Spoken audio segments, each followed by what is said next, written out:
Assalamualaikum warahmatullahi wabarakatuh. Nama saya Diki Arfi.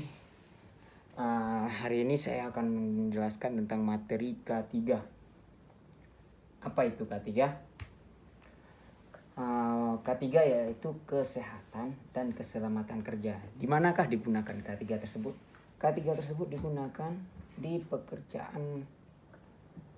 pekerjaan berat seperti pekerjaan pemasang listrik. Seperti gambar di samping ada banyak, seperti bangunan, apakah itu bangunan jembatan, bangunan gedung atau lain sebagainya.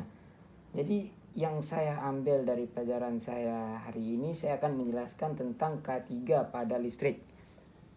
Beberapa peralatan listrik dan mesin memiliki potensi besar menyebabkan terjadinya kebakaran. Oleh karena itu, tidak jarang kebakaran di tempat kerja disebabkan oleh kegagalan teknis dan konseling pada peralatan listrik. Jadi pada peralatan listrik ini, resiko yang ditanggung oleh pekerja terlalu berbahaya, makanya ada K3. Jadi pemerintah mendorong pengimplementasian keselamatan dan kesehatan kerja K3 di bidang listrik, atau biasa dikenal dengan K3 listrik, di setiap perusahaan. Jadi di segala perusahaan besar, perusahaan konstruktur, perusahaan yang infrastruktur atau lain sebagainya, itu selalu ada K3. Jadi berdasarkan peraturan Menteri Ketenagakerjaan nomor 12 2015 keselamatan kesehatan kerja, K3 pengusaha atau pengurus wajib melaksanakan K3 di bidang listrik dan di tempat kerja.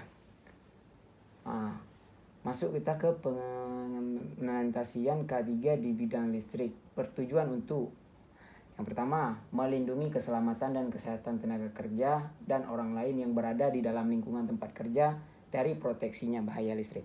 Jadi K3 ini yaitu melindungi keselamatan dan kesehatan tenaga kerja dan orang lain yang berada dalam lingkungan kerja yang berpotensi bahaya.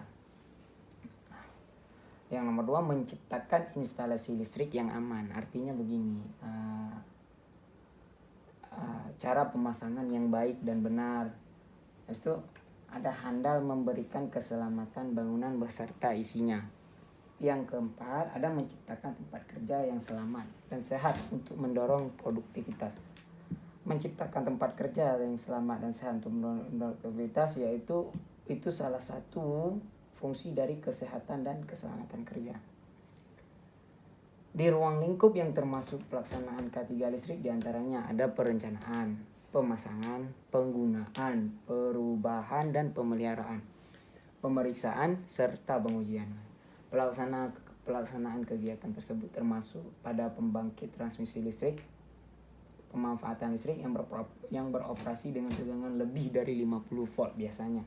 Kalau itu dengan listrik atau arus bolak-balik atau 120 volt arus arah, itu sudah ada K3-nya. Setiap perusahaan tentu akan menggunakan standar yang berbeda-beda sesuai dengan kondisi dan lingkungannya masing-masing. Standar bidang kelistrikan yang digunakan untuk melakukan kegiatan tersebut dapat meliputi standar nasional Indonesia atau standar internasional. Jadi K3 listrik di tempat kerja tidak hanya dilaksanakan oleh perusahaan saja, namun juga melibatkan pihak lain seperti pengawas ketenagakerjaan, spesialis K3 listrik, dan PJK3.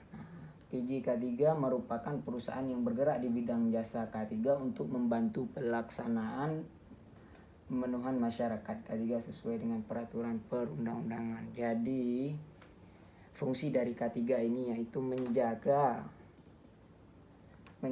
si perusahaan, tenaga kerja atau bagian-bagian dari konstruktur kerja ini untuk supaya lebih aman dan terjaga. Seperti pada contoh gambar ini ada orang yang pakai helm, pakai sarung tangan dengan baju yang sudah ditentukan dan sepatu yang sudah ditentukan. Terima kasih. Wabillahi taufiq wal hidayah. Assalamualaikum warahmatullahi wabarakatuh.